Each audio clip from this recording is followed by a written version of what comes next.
Then I was given a measuring stick, and I was told, "Go and measure the temple of God and the altar, and count the number of worshippers. But do not measure the outer courtyard, for it has been turned over to the nations. They will trample the holy city for 42 months, and I will give power to my 2 witnesses, and they will be clothed in burlap, and will prophesy during those 1,260 days."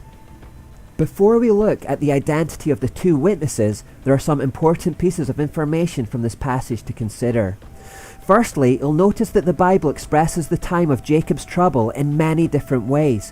In this passage it says that they will trample the holy city for 42 months, and then in the next sentence it's expressed as 1,260 days. It all refers to the same time period. 3.5 years is 42 months, which is 1,260 days. There's a fourth way, which is found in Daniel. "Then I, Daniel, looked and saw 2 other angels standing on opposite banks of the river. One of them asked the man dressed in linen, who is now standing above the river, 'How long will it be until these shocking events are over?' The man dressed in linen, who is now standing above the river, raised both his hands toward heaven and took a solemn oath by the one who lives forever, saying, 'It will go on for a time, times, and half a time. When the shattering of the holy people has finally come to an end, all these things will have happened.' A time is 1 year, times is 2 years, and half a time is half a year. So a time, times, and half a time equals 3.5 years, which is 42 months or 1,260 days. It's always the same time period. Whenever you see these numbers, it's always referring to Jacob's trouble. Secondly, notice that John is given a measuring stick and told to go and measure the temple of God. This is significant because it means the temple of God will exist in Jerusalem during the 6th trumpet. Why is this significant? Because right now the temple does not exist. Indeed, there hasn't been a temple in Jerusalem since the last one was destroyed by the Romans in 70 AD. Where the temple used to stand on Temple Mount, Mount Moriah, there is now only the Islamic Al-Aqsa Mosque and the Dome of the Rock Shrine.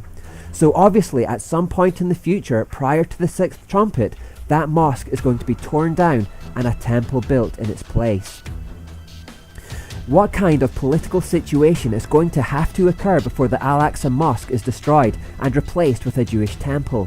Perhaps the kind of situation where an antichrist pretends to be on the side of Israel by offering them, as a token of peace, the opportunity to retake control of Temple Mount so that they can rebuild their temple, only to turn on them once it has been completed so that he can use it as an idolatrous throne for himself.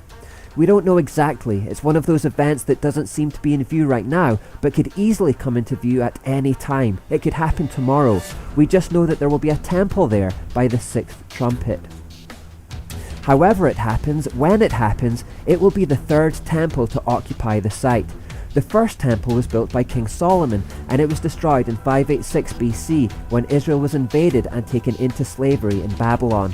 The second temple was built when the Israelites returned from that captivity, having been let go by King Artaxerxes. That was the one that Gabriel told Daniel about, the one whose destruction was predicted by Jesus at the beginning of the Olivet Discourse, and the one that actually was destroyed by the Romans in 70 AD. The third temple will be constructed according to the detailed measurements prophesied in Ezekiel chapters 40 to 44. No temple has yet been built according to Ezekiel's design in those chapters, so it must be a reference to the third one, which will occupy Temple Mount in the end times. We won't go into the specifications here, but I recommend that you turn to Ezekiel 40 to 44 now and examine the measurements. Is there any evidence that this temple could be built in the near future? Absolutely. In fact, the importance of a third temple to the Jews, particularly Orthodox Jews, can't be understated. They believe the building of the third temple to be absolutely vital for the coming of their Messiah. They didn't recognize him the first time, of course, and are therefore driven to make sure that they gain control of Temple Mount again to herald his arrival. In their eyes, the building of a third temple wouldn't just anticipate his coming, it would speed it up. So the third temple is not and will not be driven by Christians. Christians understand that Christ obsoleted the need for a physical temple. Rather, the whole endeavour is and will continue to be driven by the Jews.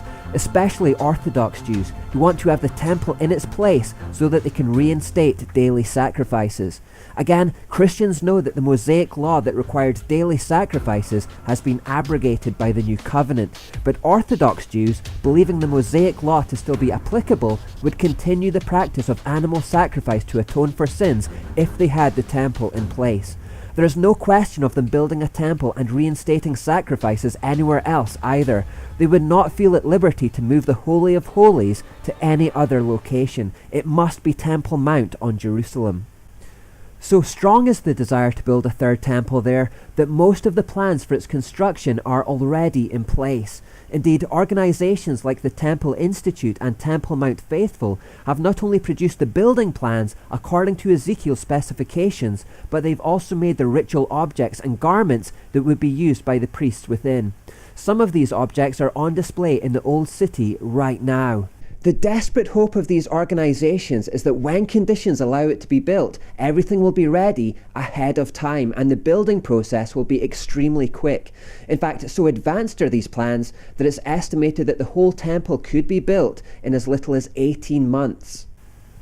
As I said, we don't know when the go-ahead will be given. It's one of those events that could happen any day now. But certainly it's plausible that the Antichrist could be the one to negotiate its construction at the outset of the initial 3.5-year period of peace. That would certainly gain the trust of the Jewish people and cause them to drop their guard.